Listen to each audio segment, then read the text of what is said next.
Assalamualaikum warahmatullahi wabarakatuh. Alhamdulillah, lisan kita selalu saja memuji Allah.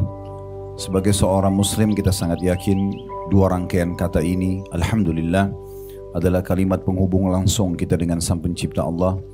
Sebagai seorang muslim kita sangat yakin dengan La ilaha illallah, la ma'budu bihaqqin illallah. Tidak ada Tuhan, pencipta, pemilik, penguasa seluruh alam semesta ini kecuali Allah. Dan ini sebuah kebahagiaan tersendiri karena nikmat yang tidak terhingga, sehingga kita mengerucut kepada satu Tuhan dan kita juga mengikuti satu peraturan dari sisinya yang biasa dikenal dengan syariat, dan juga kita mengikuti nabi dan utusan yang diutus olehnya, mengikuti kitab yang diturunkan darinya yaitu Al-Quran. Sehingga dengan ini kita punya panduan hidup. Kita tahu mana makanan, minuman, pakaian, pendapatan, pergaulan yang boleh dan tidak boleh. Dan kita terselamatkan dari semua yang buruk-buruk. Karena semua yang dilarang dalam agama ini pasti buruk. Seperti bohong, menipu, membunuh, menggunjing, memfitnah dan seterusnya. Maka kita selamat dengan nikmat yang besar ini dari segala macam mara bahaya. Kita tahu di India ada orang yang menyembah sapi, ada orang yang menyembah tikus, ada orang yang menyembah di penjuru muka bumi ini dewa-dewa, bintang, tidak ada arah tujuan dan tidak tahu siapa Tuhannya. Oleh karena itu ini nikmat yang sangat besar yang harusnya kita selalu syukuri, termasuk duduknya ibu-ibu sekalian dalam majelis seperti ini karena ingin mempelajari hukum Allah Subhanahu wa taala adalah sebuah nikmat yang sangat besar, di mana mungkin banyak sekali saudara kita muslim yang lain yang terlalaikan, mereka sama sekali tidak fikir atau berkeinginan untuk mempelajari agama ini sehingga mereka tidak banyak mengenal Tuhannya Allah Subhanahu wa taala dan juga banyak mengetahui hukum-hukum yang sebenarnya diterapkan dalam kehidupan kita. Belum lagi nikmat dari kesehatan, mungkin ada yang pasangan hidup, anak-anak, harta dan seterusnya. Allah Subhanahu wa taala memerintahkan kita untuk menikmati selama itu halal dan selalu mengucapkan dua rangkaian kata ini, Alhamdulillah, yang akhirnya nikmat itu pasti akan bertambah dan bertahan, dan puncaknya di akhirat kita akan dapat balasan dengan masuk ke dalam surganya Allah Subhanahu wa taala. Oleh karena itu jadilah orang yang selalu membasahi di dalam bibirnya dengan kalimat Alhamdulillah. Selanjutnya kita panjatkan salam hormat kita kepada utusan Allah Nabi besar Muhammad sallallahu alaihi wa ala alihi wa sahbihi wasallam, sebagaimana Allah telah perintahkan kita untuk mengucapkan salam hormat tersebut. Dan tentu juga sebagai balas jasa 23 tahun dari masa hidup beliau dihabiskan untuk agama ini. 13 tahun fase Mekah semuanya dengan hinaan, cacian, puncaknya diusir dari kampung halamannya Mekah, dan 10 tahun fase penyempurnaan agama ini sehingga akhirnya sampailah kepada kita dan bisa dijadikan sebagai panduan hidup. Kita melanjutkan kajian kita sebulan sekali, bedah buku 31 tuntunan hidup berkah dan panjang umur ala Nabi SAW, dan kita sudah membahas pada pertemuan yang lalu poin ketiga, masalah perbaikilah akhlakmu. Makin baik karakter kita, akhlak kita, dan Islam sudah ajarkan untuk jujur, amanah, tanggung jawab, bakti sama orang tua, berbuat baik dengan orang-orang, ya, membantu orang susah dan seterusnya. Ini akhlak secara global dimiliki atau dianjurkan setiap muslim untuk selalu memilikinya, dan kita dianjurkan untuk selalu jauh dari akhlak-akhlak yang buruk, ya, dan ini sudah kita pelajari panjang lebar pada pertemuan yang lalu. Sekarang insya Allah kita akan bicara poin keempat dari 31 tuntunan ini, masalah berbuat baiklah kepada tetangga Anda. Nah, berbicara masalah tetangga, Bapak Ibu sekalian, tetangga ini cukup panjang lebar definisi yang disampaikan oleh para ulama. Siapa sebenarnya tetangga? Dan nanti setelah itu baru kita panjang lebar menjelaskan tentang hak-hak mereka. Dan kalau bicara tentang masalah tetangga, berarti tidak melihat apakah dia muslim ataupun dia orang kafir.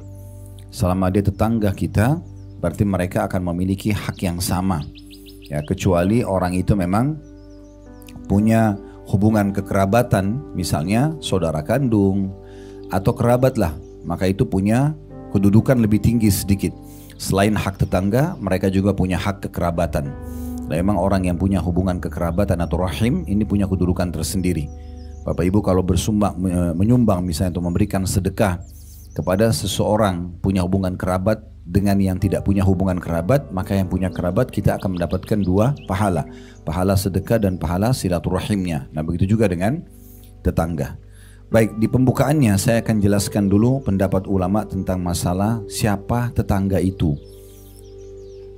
Dinukil dari buku yang sangat masyhur, buku Al-Mawsu' Al-Fiqhiyah yang disusun seingat saya di Kuwait ya, di halaman 16, di jilid 16 di halaman 216 sampai 217. Ini tidak ada di buku kita ya. Saya tambahkan informasi supaya jelas dulu buat kita lingkup daripada tetangga itu siapa saja. Nah, di sini dijelaskan cukup banyak pendapat-pendapat ulama tentang masalah itu. Ulama Syafi'iyah dari pengikut Imam Syafi'i dan ulama Hanabilah atau dari pengikut Imam Ahmad. Mereka berpendapat bahwa yang menjadi tetangga adalah 40 rumah dari segala arah. 40 rumah ke depan, 40 rumah ke belakang, 40 rumah ke kanan, 40 rumah ke kiri. Jadi semua arah itu, depan, belakang, kanan dan kiri, 40 rumah semua masuk tetangga. Mereka berdalil dengan hadis Nabi SAW yang kurang lebih artinya hak tetangga adalah 40 rumah seperti ini dan seperti itu. Makna seperti ini maksudnya adalah semua penjuru rumah. Semua penjuru rumah. Walaupun hadis ini hadis yang lemah, tapi kedua mazhab ini berpegang teguh dengan pendapat ini. Kalau tetangga maksudnya 40 rumah, berarti cukup banyak ya. 40 rumah ke depan, 40 rumah ke belakang, ke kanan dan ke kiri. Ini kalau kita tambahin semua berarti 40 kali 4 ya. Itu cukup besar, sekitar 160 rumah. Baik, ulama Malikiyah atau dalam mazhab Malik, Imam Malik ya, berpendapat bahwa saya tetangga itu hanya yang berdempetan saja ya, dilihat dari berbagai penjuru atau antara rumah yang hanya dipisah dengan jalan sempit saja.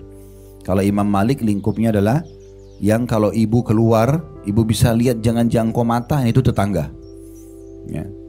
Jadi kalau misalnya sudah belok ke kanan, itu udah bukan tetangga di sana. Nah seperti itu kurang lebih gambarannya. Dan itu juga beliau memberikan definisi lebih detail lagi. Kalau hanya dipisah dengan jalan sempit, yang hanya sekedar manusia bisa lewat. Tapi kalau sudah dipisah dengan jalan raya, dalam mazhab Malikiyah itu bukan tetangga. Walaupun mereka punya hak secara umum, tapi kita bicara sekarang definisi tetangga, biar jelas dulu. Dan kata beliau, hanya dipisah dengan jalan sempit, bukan dipisah dengan jalan besar atau pasar besar atau sungai besar. Kalau sudah dipisah dengan itu dalam mazhab Malikiyah berarti bukan tetangga ya. Begitu pula disebut dengan tetangga kalau dikumpulkan, kata beliau, dengan satu masjid. Karena umat Islam selalu berlomba-lomba bangun masjid. Nah kalau misalnya ada orang masjidnya di situ satu dan di situ semuanya pada sholat di satu masjid, berarti semua masih tetangga. Dan beliau mengatakan bisa juga masuk dalam tetangga, karena ini definisi Imam Malik disebutkan di kota Madinah ya. Karena Imam Malik tinggal di Madinah. Maka beliau mengatakan ini kenapa? Karena waktu itu penduduk Madinah kebanyakan sholatnya di Masjid Nabawi, di Masjid Nabi. Maka beliau mengatakan kalau sholat di satu masjid berarti tetangga semuanya. Seakan-akan beliau mau mengatakan siapapun yang sholat di Masjid Nabawi berarti tetangga semuanya. Nah seperti itu. Walaupun sebenarnya definisi ini bisa masuk lebih umum. Siapapun yang sholat satu masjid maka dianggap tetangga. Atau kata beliau bisa saja, ini maksudnya kalau di luar daripada tempat tinggal beliau di kota Madinah, tergantung daripada uruf atau kebiasaan masyarakat sekitar. Kalau misalnya kayak kita di Indonesia, atau kita lingkup tidak usah jauh-jauh Indonesia terlalu besar, di Jakarta aja. Nah pandangan biasanya masyarakat itu seperti apa sih? Misalnya ibu ditanya, kenal nggak sama ibu itu? Ibu bilang, oh iya saya kenal tuh tetangga saya. Kita sering ucapin itu. Padahal sebenarnya mungkin rumahnya cukup jauh. Mungkin rumahnya 40 rumah, 30 rumah, atau mungkin 100 rumah. Cuma karena ibu sering jalan kaki pagi, ibu tahu tinggal sekitar satu RT, misalnya ibu mengatakan itu tetangga saya. Itu bisa saja karena tradisi. Kata Imam Malik itu juga bisa masuk dalam pandangan tetangga. Kemudian mazhab yang terakhir, karena ada 4 mazhab ya. Mazhab tadi sudah kita sebutkan, mazhab Imam Syafi'i atau Syafi'iyah, dan mazhab Hanabilah Imam Ahmad itu menyebutkan 40 rumah. Kalau Imam Malik yang berdekatan dan terjangkau dengan pandangan mata, dipisah dengan jalan kecil.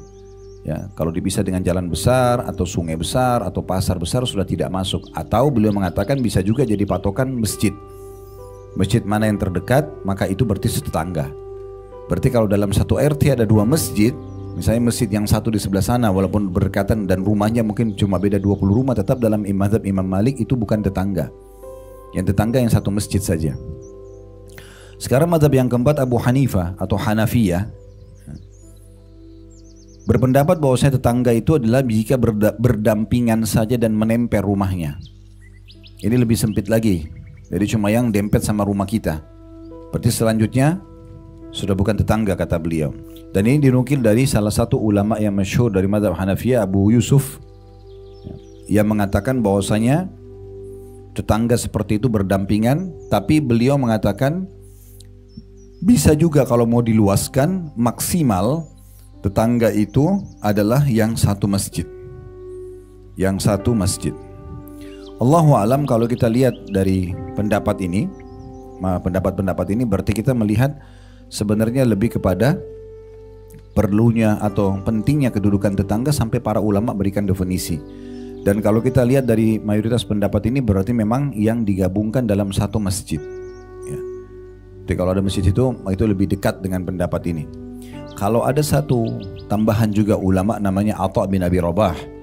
Ini ulama Mekah ya, di masa dulu itu beliau muftinya Mekah. Beliau mengatakan pada saat pernah melihat penduduk Mekah sama penduduk Madinah belum diberikan haknya oleh khalifah. Di masa dulu ibu-ibu sekalian ada namanya ataya. Pernah dengar ataya nggak? Belum ya? Ataya itu pemberian pemerintah kepada masyarakat. Jadi kalau hukum Islam berlaku, harusnya pemerintah itu kasih uang kepada masyarakat dari hasil pendapatan negara. Nah, kalau kita kan sekarang kita bayar pajak atau apa. Nah kalau dulu nggak seperti itu. Justru pemerintah mengelola, mereka dikasih amanah memimpin, lalu mereka mengelola apa yang mereka pakai untuk kebutuhan perputaran pemerintahan, lebihnya dibagi ke masyarakat. Nah namanya ataya. Itu di zaman dulu, di zaman Khulafa Rasyidin, di zaman kerajaan Islam Umayyah, Abbasiyah, itu berjalan semua itu. Jadi bisa dikatakan dulu tidak ada orang yang susah karena semuanya harus dapat bagian dari pemerintah gitu. Nah pernah satu kali di masa Atha bin Abi Rabah ini, penduduk Madinah sama Mekah, ataya mereka telat dikasih oleh khalifah yang berkuasa pada saat itu. Namanya Hisham bin Abdul Malik. Maka Atha bin Abi Rabah datang ke istananya di Damaskus, lalu memberikan nasihat kepada khalifah sambil mengatakan sesungguhnya penduduk Mekah tetangganya Allah. Ini bahasa Atha. Penduduk Mekah tetangganya Allah. Apa maksudnya? Ka'bah kan rumah Allah. Berarti semua orang yang tinggal berdekatan dengan Ka'bah tetangga. Karena dia bilang penduduk Mekah tetangganya Allah. Jadi selama rumah ibu di Mekah berarti dianggap tetangga. Karena patokannya Ka'bah. Nah, dan penduduk Madinah tetangga Rasulullah SAW. Walaupun Rasulullah sudah meninggal, rumahnya masih ada nggak? Masih ada, kuburannya masih ada. Berarti selama kuburan itu masih ada, rumah Nabi masih ada, dan sampai sekarang masih ada. Karena itu rumah Aisyah radhiyallahu anha. Dan memang nabi-nabi kalau meninggal itu dikubur di tempat mereka meninggal, Bu. Ya. Kenapa Nabi Muhammad SAW dikubur di kamarnya Aisyah? Karena beliau meninggal di situ. Beda sama kita, kalau kita meninggal di kamar kita tetap dibawa ke kuburan umum. Kalau nabi-nabi enggak, meninggal di mana dikubur di situ. Jadi waktu Nabi SAW meninggal di kamar Aisyah, maka jadilah itu kuburan beliau. Nah ini sekaligus juga menjawab kenapa Nabi SAW melarang membanguni kuburan, tetapi kuburan Nabi ada rumahnya. Nah sebenarnya bukan rumah itu dibangun untuk kuburan, tetapi memang dasarnya beliau meninggal dalam rumah itu, maka dikubur di situ. Nah kata Atha bin Abi Rabah, sementara penduduk Madinah adalah tetangga Rasulullah. Berarti pendapat Atha bin Abi Rabah, satu kota itu tetangga. Satu kota Mekah tetangga, satu kota Madinah tetangga. Nah kalau ini lingkupnya lebih luas lagi. Lebih luas lagi. Baik, sebenarnya yang kita ingin sampaikan dari definisi ini supaya kita harus peduli dengan makna tetangga itu sendiri. Nah lebih dalam nanti supaya Bapak Ibu atau terutama Ibu-Ibu, karena itu saya hadir Ibu-Ibu, kita melihat bagaimana kedudukan Islam melihat tetangga itu. Ya, supaya nanti jangan sampai luput dari kita meraih pahala dari mereka, atau sebaliknya kita bisa dapat dosa kalau kita bengkalikan mereka. Baik, kita lihat di sini hadis pertama di halaman 35 di buku kita ya. Diangkat oleh penulis Dari Aisyah radhiyallahu anha, ia mengatakan Rasulullah sallallahu alaihi wasallam bersabda, silatul rahmi atau silatul rahimi wa husnul khuluqi wa husnul jiwari ya'muranid diyar wa yazidani fil a'mar. Ini hadis yang sangat agung ya. Ada footnote di situ di bawah. Ini disebutkan atau disahihkan oleh Syekh Al-Albani dalam Sahih At-Targhib wa Tarhib ya. Terjemahannya di halaman 36-nya ya, silaturahim ya, melanjutkan hubungan kekerabatan. Saya pernah jelaskan Bu ya, kalau masih ingat saya ingatkan kembali, rahim itu berarti orang yang punya kekerabatan ya. Sebaiknya kalau sesama muslim jangan bilang saya silaturahim ya. Tetapi saya sedang menjalin ukhuwah, persaudaraan Islam. Karena rahim itu untuk orang yang punya kerabat ya, kekerabatan. Nah, kekerabatan ini dibagi-bagi oleh ulama. Ada kekerabatan Bu yang dia punya hak rahim, hak kekerabatan, dan punya hak mahram. Mahram artinya tidak boleh kita menikah dengan mereka. Biasa di Indonesia orang bilang muhrim. Jangan muhrim ya. Kalau muhrim itu artinya orang pakai baju ihram ya. Kalau ibu bilang ini muhrim saya, berarti ini orang pakai baju ihram saya ya. Jadi yang benar mahram. Mahram itu maksudnya terharamkan untuk menikah atau dinikahi. Jadi ada orang yang punya hubungan rahim dan mahram. Siapa mereka? Jalur langsung ke atas kita. Ibu, bapak, kakek, nenek, dan semua jalur ke sampingnya. Ya, saudara dan saudarinya ibu dan ayah, saudara dan saudarinya kakek dan nenek. Semua jalur ke atas kita ini, itu namanya rahim dan mahram. Jadi nggak boleh kita nikah sama paman, nggak boleh kita nikah sama tante, gitu kan? Ini cuma jalur ke atas. Semua jalur ke samping kita, saudara dan saudari, seayah seibu kah, atau seayah saja. Seayah seibu kita sudah tahu kan, biasa kita bilang kandung ya. Sebenarnya dalam agama ada lagi deh, saudara kandung itu adalah saudara seayah saja. Misalnya seorang laki-laki berpoligami, punya 2 orang istri, ini punya anak, ini punya anak. Anak dari 2 istri adalah saudara seayah. Mereka bukan seayah seibu karena bukan seibu. Atau seorang duda bawa anak, dia nikah lagi sama istri keduanya, ya kemudian punya anak lagi. Nah, anak dari istri pertama yang dia cerai atau meninggal itu kan bukan ibunya, bukan anak dari istri yang keduanya. Nah, itu namanya anak sama anak saudara seayah. Ini sama kedudukannya dengan kandung. Ya. Kemudian ada saudara seibu. Saudara seibu itu misalnya seorang wanita janda bawa anak dari suami pertama, kemudian nikah lagi sama suami keduanya, punya anak lagi. Anak yang dari suami pertama sama suami kedua satu kandung kan, berarti saudara seibu, tapi bukan saudara seayah. Nah, ini semuanya kedudukannya sama, saudara seayah seibu, atau seayah saja atau seibu saja. Ini masuk dalam rahim dan mahram ya. Ini kalau berhubungan dengan masalah begitu kita lahir sudah ada ya hukum ini. Begitu juga jalur di bawah saudara kita, ponakan. Semua jalur samping kita, saudara dan saudara kita, anak mereka, ponakan kita, itu juga rahim dan mahram. Jadi nggak boleh kita menikah dengan ponakan kita, nggak boleh gitu kan, karena mereka mahram. Begitu juga jalur langsung ke bawah kita, anak, cucu, semua ini rahim dan mahram. Sekarang kita pindah, ada orang yang punya hak rahim juga mahram, tetapi disebabkan karena pernikahan. Artinya kalau tidak pernikahan kita nggak ada hubungan rahim dan mahram sama mereka. Siapa itu? Mertua sama anak mantu. Jadi begitu ibu menikah dengan suaminya, maka ayahnya suami ibu itu jadi mahram dan rahim. Ya, dan ini abadi. Walaupun ibu cerai sama suami, tetap ayahnya mantan suami itu mahram. Boleh ibu ketemu tidak pakai jilbab, boleh ibu salaman. Jadi tidak ada namanya mantan mertua, tidak ada namanya mantan anak mantu. Ya. Jadi dua ini disebabkan karena pernikahan. Jadi punya hak rahim, punya hak mahram. Jelas ya? Jelas gak ini? Oh iya. Terus kemudian ada juga orang yang punya hak mahram dan rahim itu disebabkan karena susuan. Jadi kalau ibu waktu kecil misalnya disusui oleh ibu tetangga, ya, dan sampai 5 kali disusui kenyang, bayi itu sampai kenyang 5 kali, berarti jadi anak susuannya si ibu itu.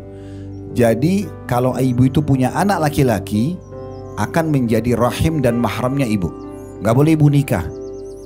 Walaupun itu bukan kerabat sama kita, tetapi karena ibu sudah disusuin sampai 5 kali kenyang, maka berarti jadi mahramnya atau menjadi anak susuan ibu tersebut. Maka anaknya ibu itu yang laki-laki berarti menjadi mahramnya ibu, namanya saudara susuan, dan tidak boleh menikah ini ya.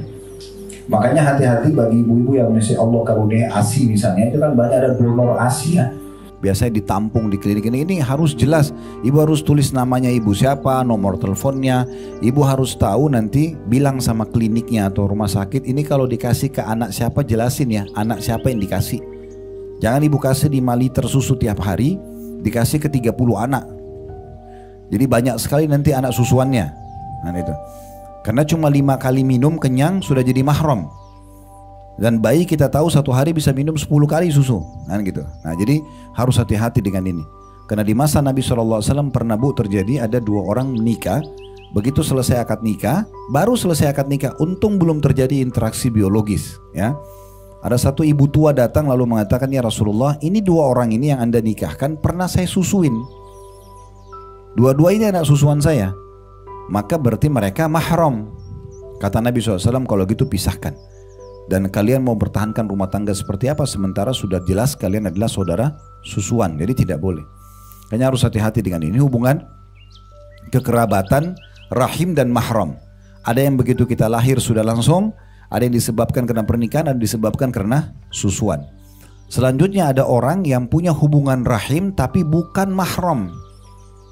Ya, perhatikan ya. Ada hubungan kekerabatan tapi bukan mahram. Ibu nggak boleh buka jilbab di depan dia. Ibu nggak boleh berduaan, itu ipar. Ipar nggak boleh. Nah di Indonesia ini banyak salah paham nih. Suaminya berhalangan nggak bisa, lalu dia suruh adiknya antar istrinya berduaan. Ini bukan mahramnya.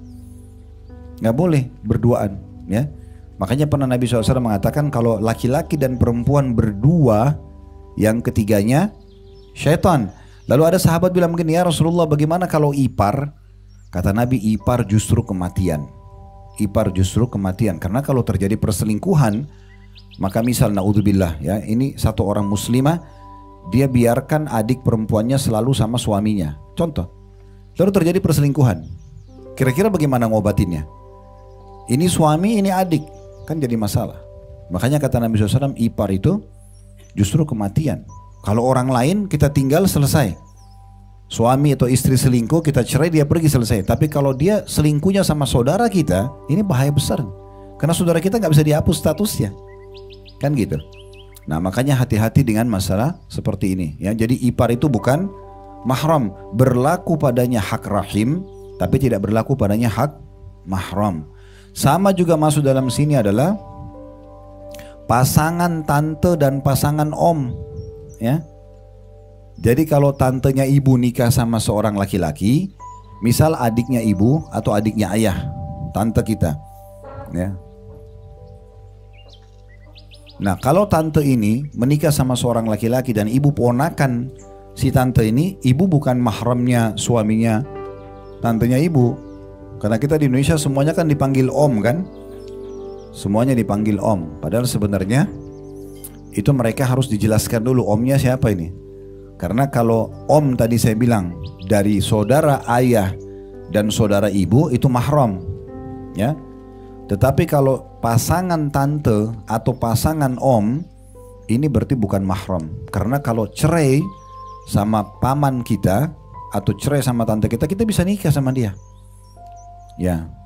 Jadi mereka hanya punya hubungan rahim tapi bukan mahram, ya. Ini banyak disalahpahami juga di kita soalnya. Begitu suami tante, yaudah salaman aja, saya kan ponakannya. Bukan, Anda ponakan istrinya, bukan ponakan suami dia, gitu kan. Ada satu juga tadi saya lupa, ada juga poin yang terjadi karena pernikahan. Contoh yang lain itu adalah pasangan atau mantan pasangan orang tua, ya. Jadi kalau ibunya ibu pernah nikah dengan seorang laki-laki, ya, misalnya ibu masih kecil nih, ibu masih gadis dulu, terus kemudian ibunya ibu misal menjanda, kemudian nikah sama seorang laki-laki, itu kan jadi suaminya ibu kan, bukan ayah kita. Nah ini juga jadi mahram abadi nih. Walaupun cerai sama ibu kita, tidak boleh nikah sama kita, ya.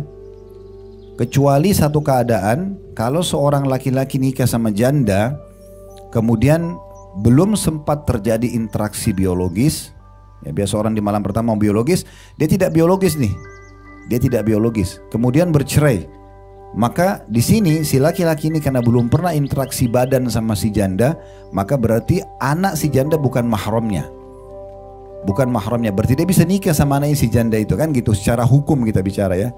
Ini supaya jelas hukumnya. Tapi kalau sudah terjadi interaksi biologis sekali saja, berarti anak si janda itu mahram abadi. Abadi.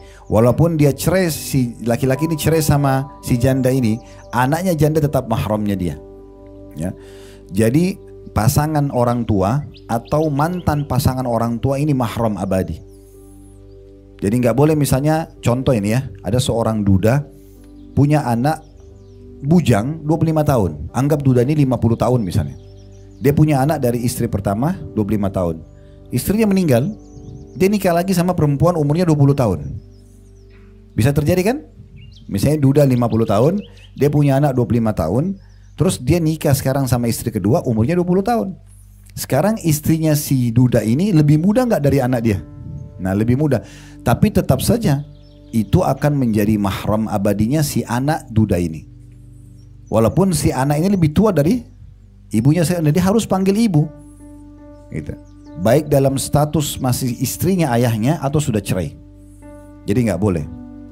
Nah, ini perlu difahami Bapak Ibu sekalian, karena kalau kita juga singgung masalah bab zina, zina yang paling berat itu adalah berzina dengan mahram. Itu zina paling berat, seperti ibu sama anak, tante sama ponakan, om sama ponakan, saudara sama saudari. Ini zina yang paling berat. Hukum zina itu, kalau bujang sama gadis berzina, dicambuk 100 kali, diasingkan 1 tahun. Kalau sudah menikah, dirajam, dilempar batu sampai mati kan gitu. Tapi kalau dia berzina dengan mahramnya, walaupun belum menikah, hukumnya dirajam langsung. Ya, karena kalau ayah sama anak berzina, hamil, ini kan anaknya jadi siapa statusnya ayahnya, kan gitu. Contoh misalnya. Atau seorang ibu nikah zina sama anaknya misalnya, karena ibu itu mungkin menikah muda, ini contoh saja. Kemudian dia hamil dari anaknya sendiri, kan gitu. Atau saudari hamil dari saudaranya sendiri dan seterusnya. Nah ini sangat berat di dalam bab zina. Ya, karena bab zina paling berat adalah berzina dengan mahram, baru kemudian berzina dengan istri mujahid, baru kemudian berzina dengan istri tetangga, ya, baru berzina secara umum. Nah itu yang paling ringan, berzina secara umum, tapi ini tetap dosa besar. Baik, kita kembali ke hadis tadi. Jadi kata Nabi SAW, silaturrahim, jadi melanjutkan hubungan kekerabatan. Tadi sudah kita jelaskan siapa saja rahim. Kemudian akhlak yang baik, karakter yang baik, ya, ramah, santun, dermawan, jujur, ya, semua itu akhlak yang baik. Kemudian yang ketiga, dan bertetangga dengan baik.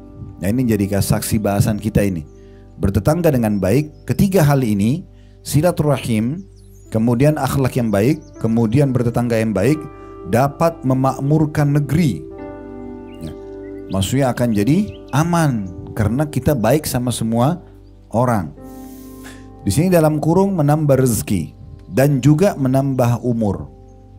Jadi kalau tiga hal ini kita jaga, dipastikan dalam hadis Nabi SAW akan mendatangkan rezeki dan juga akan menambah umur. Di sini bukan berarti umur ibu kalau sudah dicatat di Lauhil Mahfuz 70 tahun, ibu bertambah jadi 72. Pendapat yang paling kuat pernah kita jelaskan itu di poin sebelumnya, ada silaturahim ya. Itu adalah ditambah keberkahannya. Jadi kalau ibu misalnya umurnya 70 tahun, si A umur 70 tahun, si B umur 70 tahun. Tapi si A ini suka sekali silaturahim, si B tidak suka silaturahim. Maka kita temukan si A di umur 70 tahun banyak sekali amal-amal soleh yang dia kerjakan. Kayak dia bangun masjid, dia bantu pesantren, banyak Allah berkahi karena silaturahimnya. Itu maksudnya dipanjangkan umurnya di atas kebaikan. Nah gitu. Baik, jadi tiga hal ini usahakan dijaga, selalu silaturahim, ya. Kemudian juga jaga akhlak yang baik dan bertetangga yang baik. Ya. Termasuk tetangga yang baik adalah, nanti akan banyak poin-poin dijelaskan, selain berbagi makanan, selain ramah, ya, selain menjaga amanah dia, ya, rahasia dia, juga tidak menyakiti mereka. ya, tidak menyakiti mereka. Maka ini pasti akan menambah rezeki dan juga menambah umur. Baik, selanjutnya penulis mengangkat dalil yang kedua, sabda Nabi SAW, "Ma zala Jibrilu yusini bil jari hatta dhanantu annahu sayuwarrithuhu." Ketahuilah, kata Nabi SAW dalam hadis Bukhari, Muslim, Imam Ahmad juga, Ashabus Sunan, ada footnote nomor 10 di bawah ya, maksudnya Sunan Abu Dawud, Tirmidzi, Ibnu Majah dan Nasa'i, tiga-tiganya juga meriwayatkan hadis ini. Kata Nabi SAW, Jibril alaihissalam, malaikat Jibril terus saja atau senantiasa berpesan kepadaku tentang tetangga. Buat baiklah pada tetangga, hai Muhammad, sampaikan kepada umatmu supaya buat baik sama tetangga, ya. Sampai kata Nabi, atau hingga aku mengira bahwa ia akan bisa mewarisi. Jadi saking seringnya Jibril setiap ketemu Nabi, hai Muhammad, ingat tetanggamu berbuat baik ya, jangan jahatin mereka, jangan sakiti mereka, sampaikan pada umatmu. Sampai Nabi bilang karena seringnya Jibril ulangi, sampai saya kira tetangga bisa jadi ahli waris. Padahal kan sudah tidak mungkin ya ahli waris kecuali punya hubungan kekerabatan. Tapi saking seringnya diingatkan dan saking pentingnya seorang muslim peduli dengan tetangga, sampai-sampai Nabi kira akan mewarisi sesuatu karena memang sering diingatkan oleh Jibril alaihi salatu wassalam.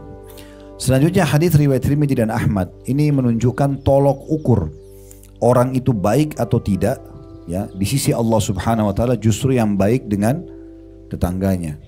Ya. Jadi kalau kita mau tahu tentang seseorang, kita bisa tanya pasangan hidupnya dulu, karena itu tetangga bantal ya. Suami istri biasa kita bahasakan tetangga bantal, ini orang paling dekat. Kalau mau tahu ini ibu baik atau ini bapak baik, tanya pasangan hidupnya. Kalau pasangan hidupnya puji dia, oh masya Allah orangnya baik, berarti sudah baik karena ini orang yang paling kenal dengan dia. Baru kemudian tetangga rumahnya, ini jadi tolok ukur. Kalau tetangga rumah mengatakan, oh pada saat, jadi gini, untuk tahu kita baik atau tidak bu, gampang.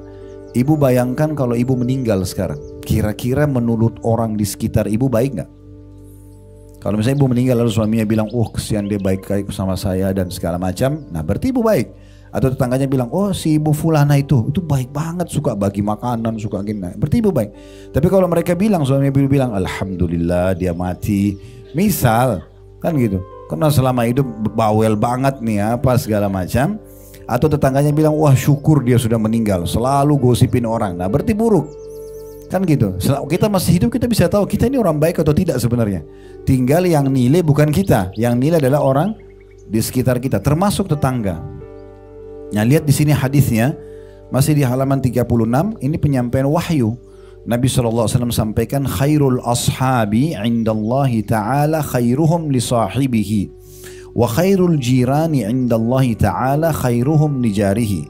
Sebaik-baik sahabat di sisi Allah adalah yang terbaik kepada sahabatnya, yang terbaik pada suaminya, pada istrinya, pada teman dekatnya. Nah ditanya mereka, kalau mereka baik hanya karena ada duit, ada jabatan, lalu pada saat sudah hilang kemudian mereka juga hilang, berarti ini tidak baik kan gitu.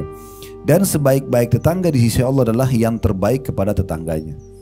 Artinya ibu berbuat baik saja sama tetangga itu sudah cukup untuk membuat kita dapat penilaian baik, dan itu ibadah bu ya. Senyum aja, ramah saja, tegur sapa, assalamualaikum misalnya gitu kan. Bahkan kalau ibu-ibu dan bapak sudah tahu sekalian, alhamdulillah. Kalau belum tahu, ada sebuah kaidah dasar dari para ulama. Ibu dan bapak, ya maaf saya sering sebutkan ibu karena mayoritas kita ibu-ibu di sini hadir.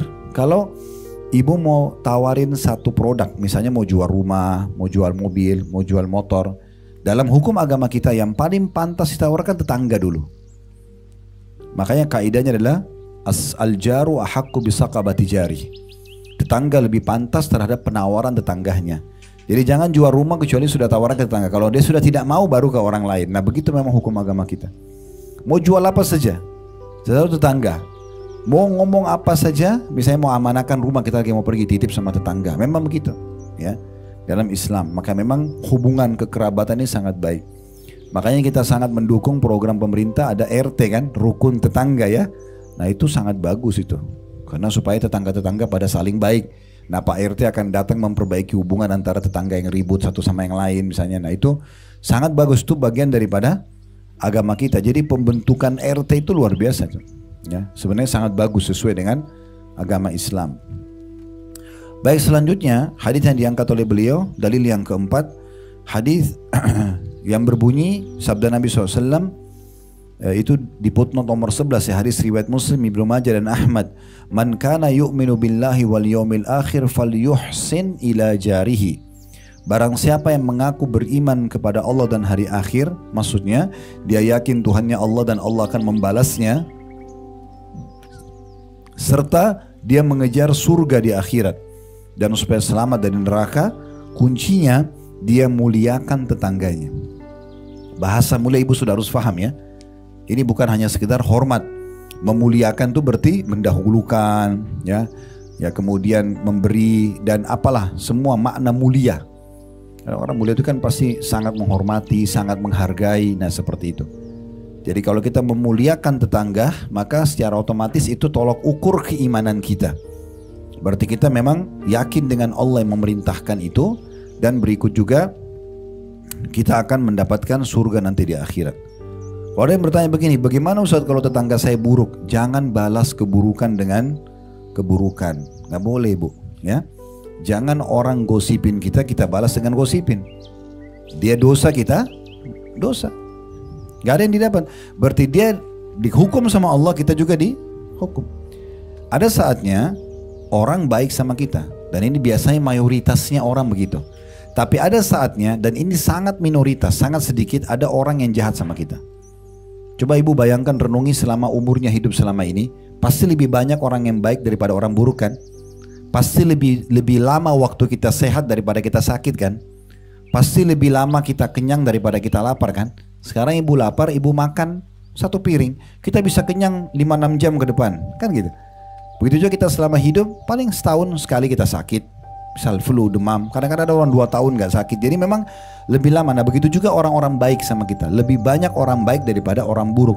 Nah orang yang buruk ini datang seperti ujian, sebagai ujian buat kita. Karena pahala bisa didapatkan dari kebaikan, bisa didapatkan dari ujian, ya.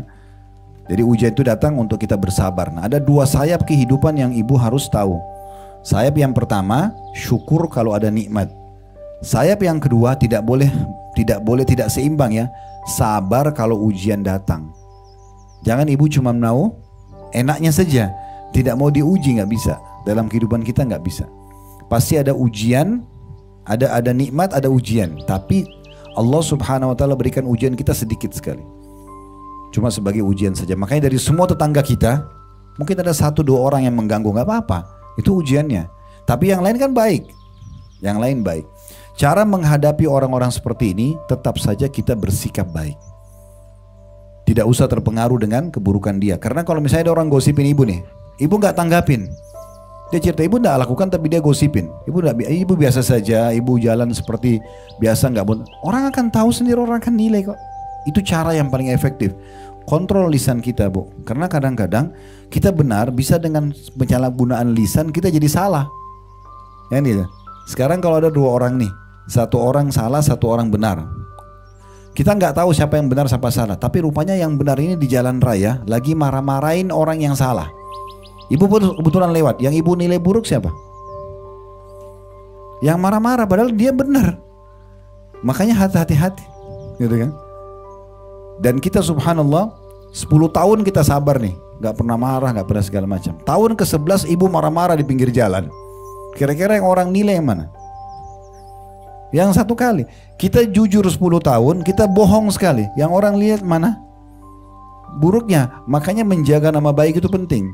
Gak usah balas keburukan dengan keburukan, ya. Nabi SAW sudah contohkan kepada kita. Di Mekah beliau dikatakan penyihir, penyamun, pembohong, segala macam.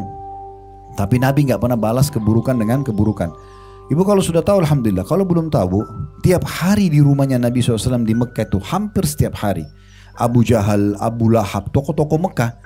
Karena Nabi itu dulu tinggal di rumahnya Khadijah.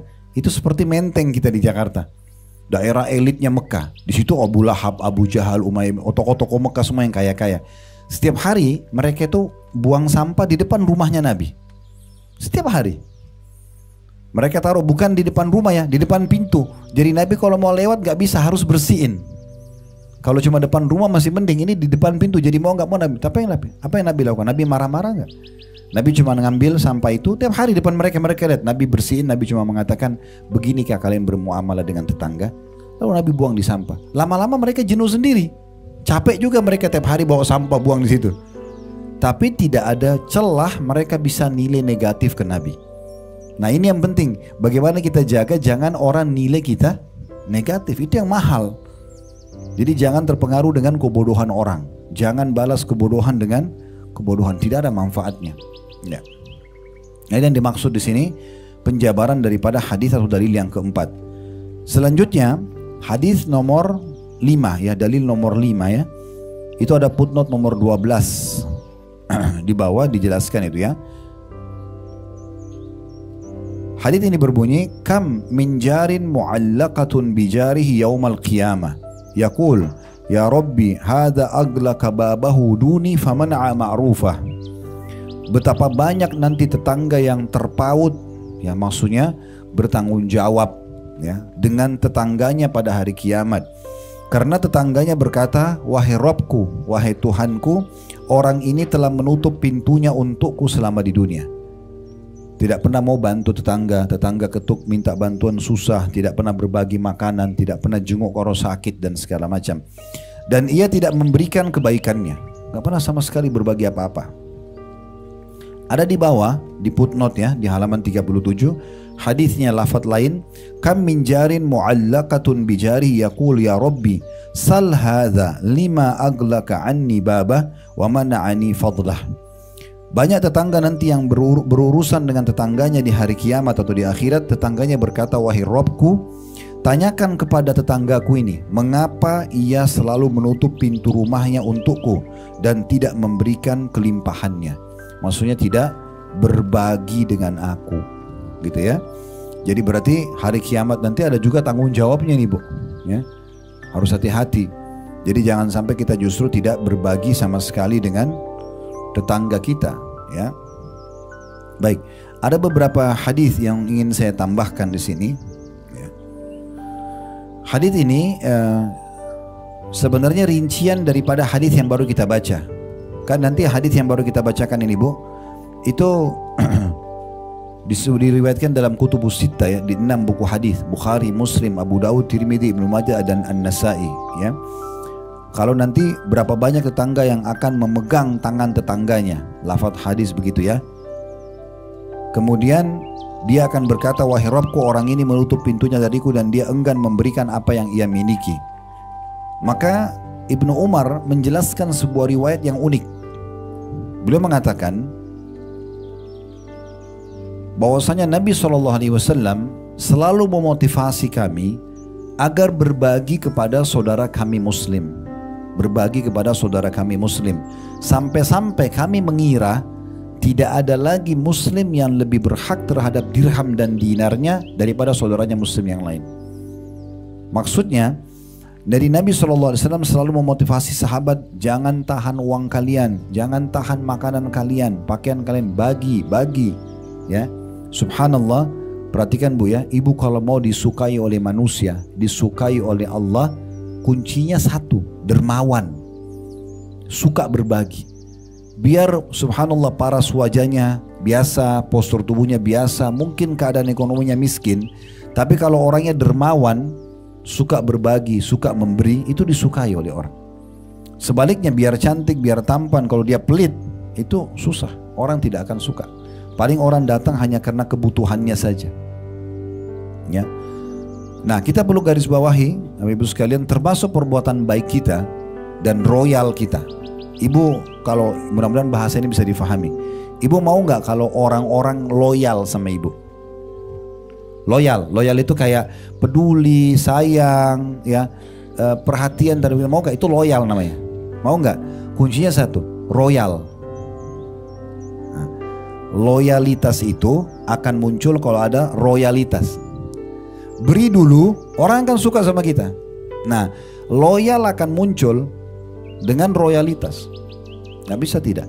Terus ibu mungkin tanya, bagaimana kalau saya sebagai seorang istri, hidup saya dari suami? Royal sama dia di sisi pelayanannya, gitu kan? Misalnya dia kasih uang nafkah, ibu kasih makanan yang enak, ibu bukan ibu nabung, ibu royal di situ, tidak apa-apa. Itu malah bagus. Begitu juga suami. Siapa istri yang tidak suka suaminya yang royal sama dia, suka kasih, suka beri, kan gitu? Begitu juga teman dengan teman.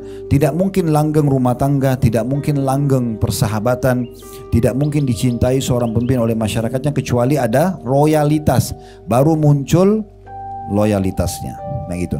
Makanya Nabi SAW mengatakan dalam hadis yang mulia, ya, laisal mu'minu, ya, ini hadis tidak di buku kita ya, ini hadis sahih ya. Laisal mu'minu alladhi yashba'u wa jaruhu ja'i'. Bukan seorang mukmin yang sejati di mana dia kenyang sementara tetangganya dalam keadaan lapar. Ini hadis sahih ya dari Nabi SAW. Dan hadis ini disebutkan dalam As-Sahihah, silsilah hadis sahih oleh Syekh Albani di nomor 149.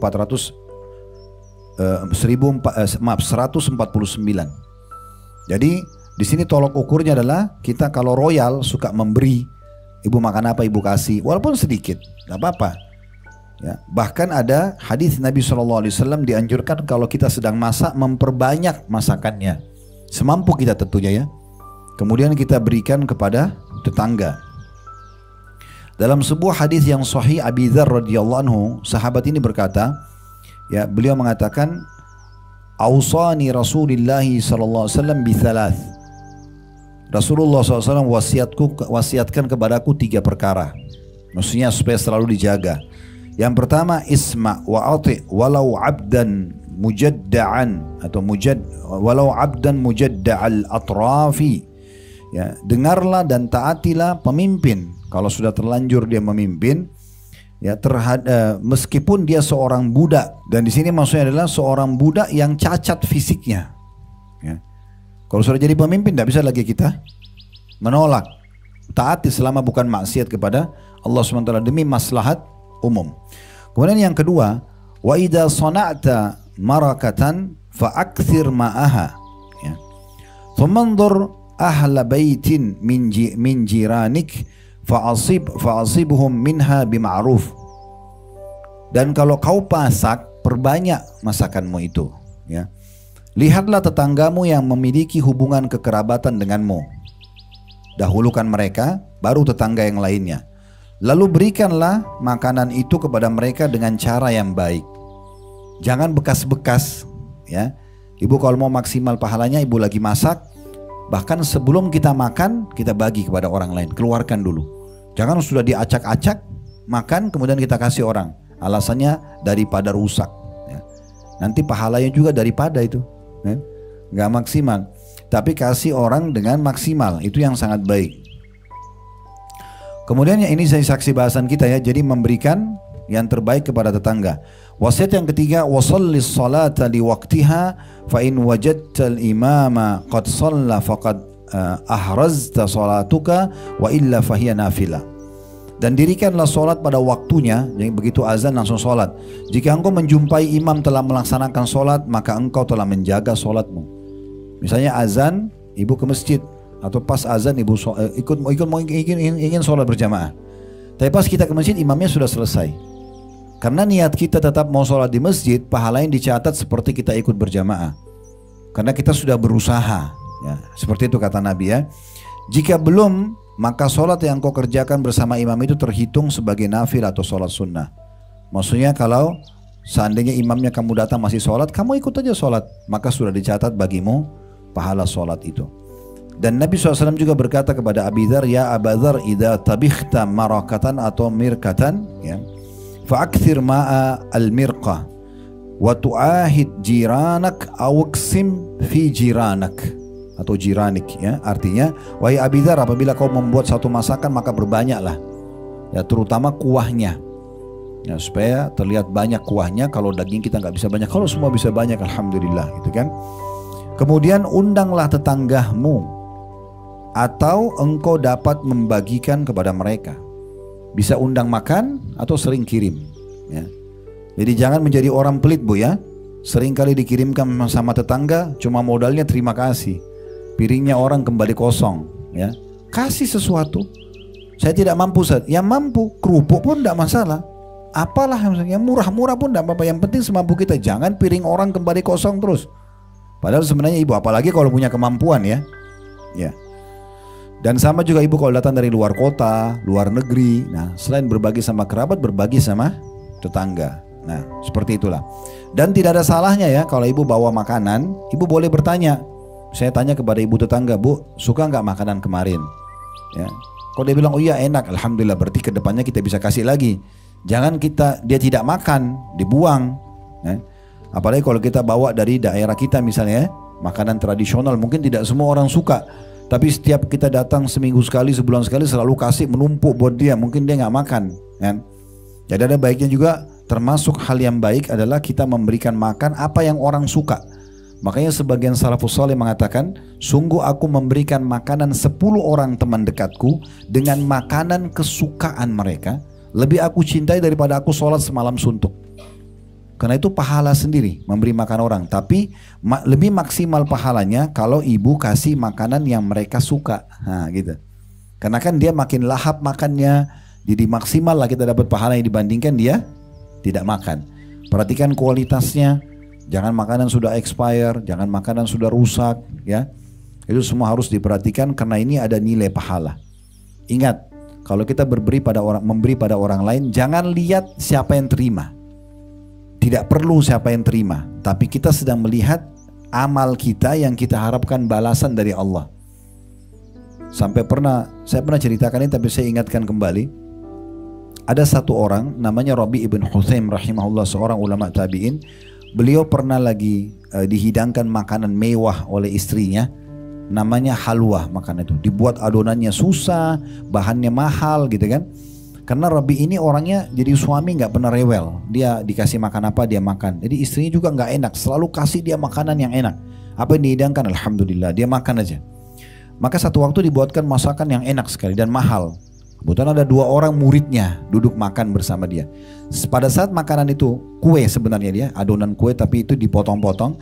Waktu dihidangkan mau dimakan, tiba-tiba ada yang ketuk pintu rumahnya. Nah dia bilang, dia tunjuk anaknya, anak laki-lakinya yang hidangkan makan itu, yang bawa dari dalam dapur dari ibunya. Anak laki-laki yang hidangkan, lalu kena ada orang ketuk pintu. Sebelum dimakan, Rabi tunjuk anaknya suruh buka pintu rumah. Waktu dibuka, Bu, ternyata depan pintu rumah itu orang gila. Orang gila. Orang gila kasih isyarat dengan tangannya minta makan. Orang semua tahu tangan begini berarti minta makan. Maka Rabi tunjuk anaknya suruh ambil makanan ini. Makanan yang mahal dan mewah ini disuruh bawa kasih orang gila itu. Orang gila loh ini. Suruh kasih. Nah anaknya bawa piring itu dengan harapan pas tiba di orang gila itu nanti dia mau kasih 1 potong saja. Tapi orang gila ini subhanallah, biar gila tahu juga kalau makanan enak gitu. Jadi dia begitu lihat makanan enak, diambil semua sama piringnya, dimakan semuanya. Dalam riwayat ini, saking lahapnya dia makan, maaf ini bahasanya begitu, air liurnya netes-netes di piring itu, sampai habis. Begitu habis, piringnya dibuang, pergi nggak terima kasih. Kan orang gila. Nah, anaknya Rabi ibn Huthaim ini karena dia kaget, orang gila, dia mau tegur juga gimana? Diambil piring sama dia kembali ke ayahnya, lalu dia bilang, ayah, semoga Allah merahmati Anda. Maksudnya tadi itu kan yang minta orang gila.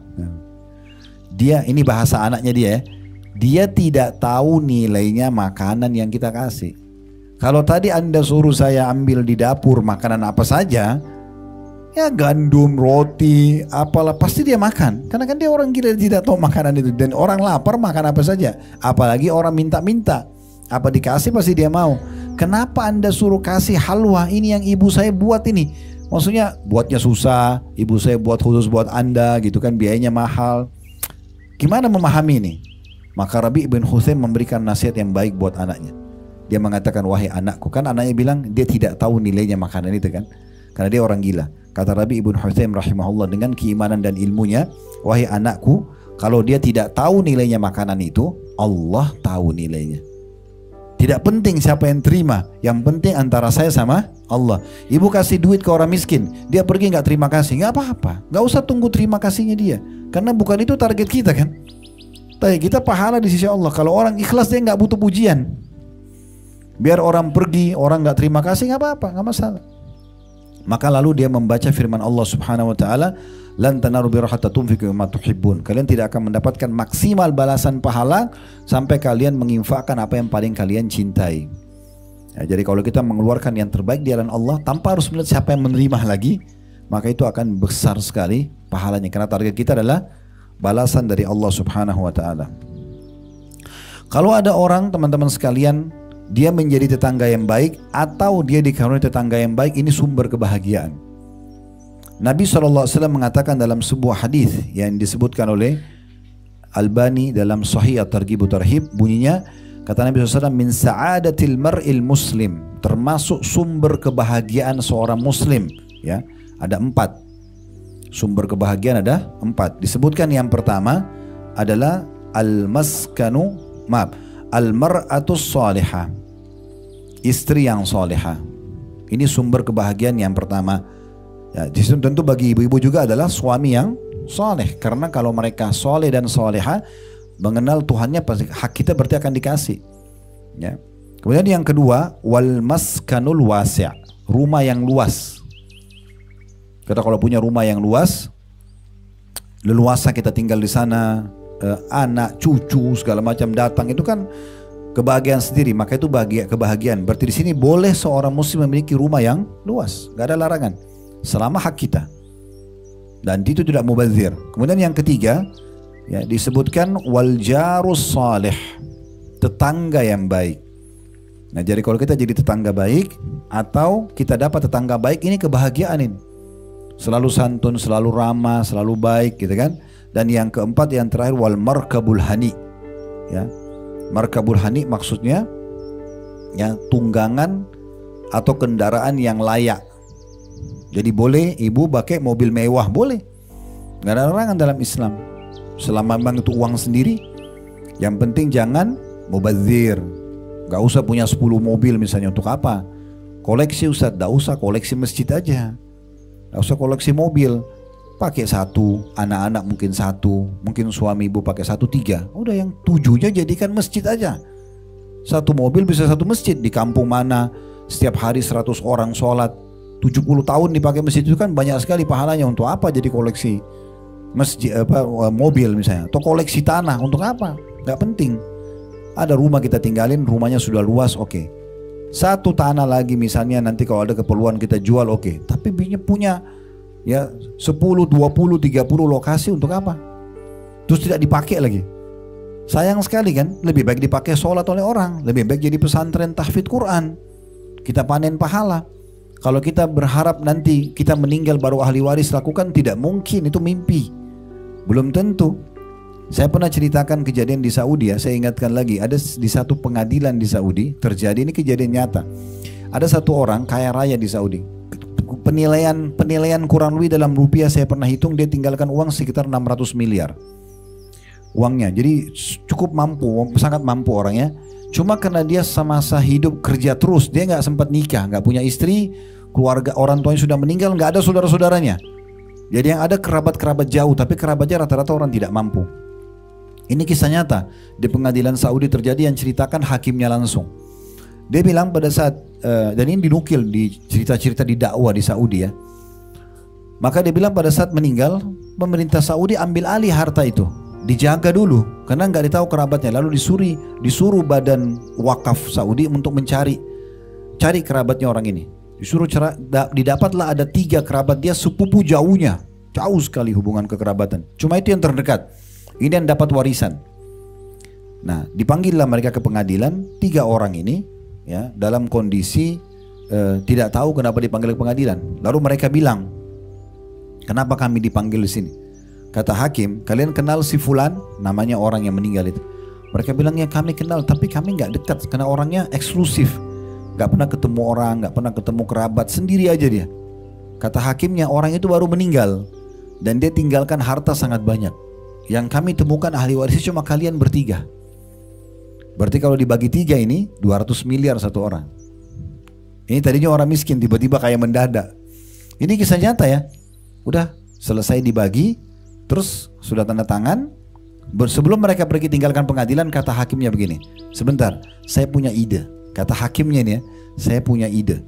Bagaimana kalau kalian masing-masing menyumbang sekitar 200 sampai 250 ribu real, sekitar 1 M satu orang. Nyumbang 1 M, 1 M, 1 M jadi 3 M. Bangunkan masjid buat si mayit. Karena kan kalian juga dapat uang ini banyak karena dia. Coba apa jawabannya 3 ahli waris ini? Yang satu bilang apa? saya sudah lama hidup susah, sekarang saya mau enak. Padahal masih ada 199 miliar.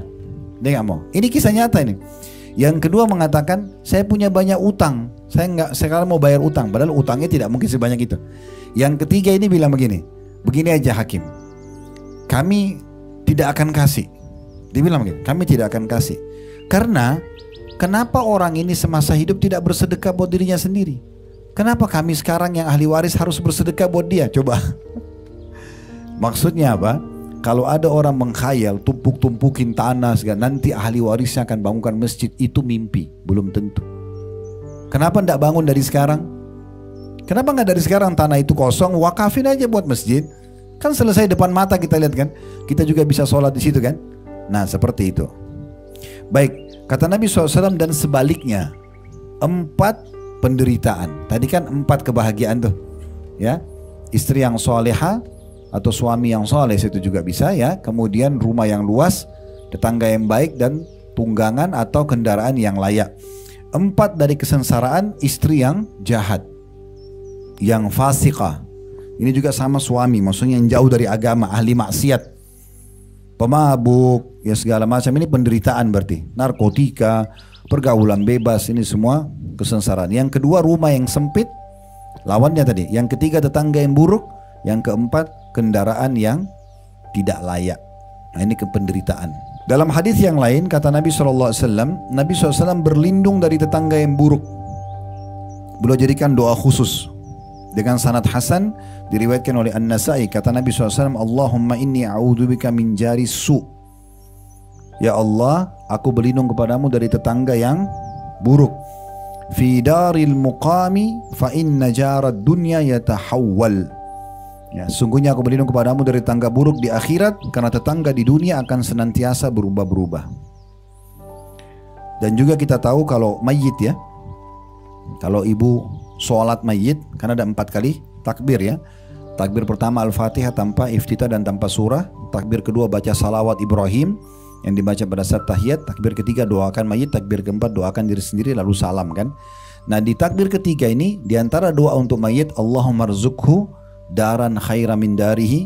Ya Allah, karuniakan dia rumah lebih baik daripada rumahnya di dunia, lebih baik daripada dunia, rumahnya di dunia. Karena kuburan bisa jadi taman dari taman surga ya, tergantung amal baiknya Bapak Ibu sekalian. Kemudian yang kedua, warzukhu jaran khaira min jarihi. Karuniakan dia lebih baik tetangga daripada tetangganya. Jadi kita minta, jadi di kuburan pun ada tetangga itu. Tapi kenapa orang muslim dikubur sama muslim? Karena memang supaya sama-sama di situ. Surga, kalau di sebelahnya orang kafir lagi disiksa, ini jadi masalah juga buat dia, walaupun dia tidak kena. Tapi berarti di alam kuburan saja kita dianjurkan agar mendapatkan tetangga yang baik. Jadi makin kita dikubur bersama dengan orang-orang soleh di sekitar kita, itu makin baik. Tidak tahu efeknya apa, tapi diantara doa kita adalah, ya Allah karuniakan dia tetangga lebih baik dari tetangga di dunia, keluarga lebih baik daripada di dunia, dan tempat tinggal lebih baik daripada tempat tinggal di dunia. Itu doa untuk mayit. Kemudian selanjutnya ya, kita juga dilarang sama sekali untuk mengganggu. Ini sebagai penutup, hadis tentang tidak bolehnya mengganggu tetangga dengan jenis apapun, muka masam, cibir, ya, gunjing, fitnah, apalagi sampai mengambil barangnya. Muslim atau orang kafir nggak boleh, tetap nggak boleh. Ya, tidak boleh menyakiti. Jadi kita disuruh memuliakan, sebaliknya bukan cuma itu, tidak boleh menyakiti. Jadi jangan sampai ibu buat baik tapi sekaligus, kan saya sudah lama baik sama dia, nggak apa-apa deh sekali-kali saya gosipin, nggak boleh, tetap nggak boleh. Ya, pernah dikatakan begini, ada seseorang bertanya mengatakan, ya Rasulullah, inna fulana taqumul lail wa tasumun nahar. Ada satu wanita di Madinah selalu tiap hari puasa sunnah ya. Ramadan dia juga puasa, tapi setiap hari puasa sunnah dan setiap malam sholat malam. Wa taf'al wa tatasaddaq, dan banyak berbuat amal soleh kayak baca Quran, berzikir, dan juga suka sedekah. Wa tu'zi jiranaha bilisaniha, tetapi suka sekali nyakiti tetangganya dengan lisannya. Semua dikerjain, puasa iya, sholat malam iya, tutup aurat iya, apalah zikir, baca Quran, majlis salim ya. Tetapi satu keburukannya, suka sakiti tetangga dengan lisannya. Apa jawaban Nabi SAW? Nabi nggak bahas ibadahnya. Nabi cuma bilang, la khaira fiha hiya finnar. Ketahuilah dengan dia buruk sama tetangganya, menyakiti itu tidak ada kebaikan yang bisa dinilai darinya. Tidak ada kebaikan yang bisa dinilai darinya. Dan dia termasuk penghuni neraka. Masuk neraka karena berbuat, padahal sholat, padahal zikir, padahal segala macam. Ini sabda Nabi SAW. Kemudian sahabat itu berkata lagi, wa fulana tusalli maktubah. Ya Rasulullah, ada satu juga wanita di Madinah, sholatnya cuma 5 waktu, gak sholat sunnah. Subuh, duhur, asar, maghrib, isya, tidak pernah duha, tidak pernah sholat malam, sholat wajib saja 5 waktu. Wa tasdiku bi aswari wala tu'zi ahadan. Dan dia cuma bersedekah dengan gandum sedikit, karena orangnya miskin. Dia makan gandum, sebagainya disedekahkan sama dia. Cuma dia tidak pernah sakiti siapapun. Kata Nabi SAW, hiya min ahlil jannah. Ketahuilah dia termasuk penghuni surga. Ya. Jadi tolok ukurnya orang ahli surga atau neraka ini ada hubungannya sama tetangga. Jadi tadi saya bilang di awal pembukaan kita, kalau kita berbuat baik sama tetangga maka akan sangat baik. Sebagai penutup juga hadis itu tadi hadis sahih ya, disebutkan oleh Albani dalam silsilah hadis sahih nomor 190. Dan hadis yang terakhir tambahannya kata Nabi SAW, la yadkhul jannata man la ya'mana jaruhu biwa'iqah. Seseorang tidak akan masuk surga ya selama dia selalu mengganggu tetangganya. Jadi tidak akan masuk surga orang yang suka ganggu tetangganya. Ini hadis diriwayatkan oleh Imam Muslim. Allahu a'lam. Begitu saya dari saya, semoga bermanfaat. Subhanakallahumma bihamdika asyhadu an la ilaha illa anta astaghfiruka wa atubu ilaik. Wassalamualaikum.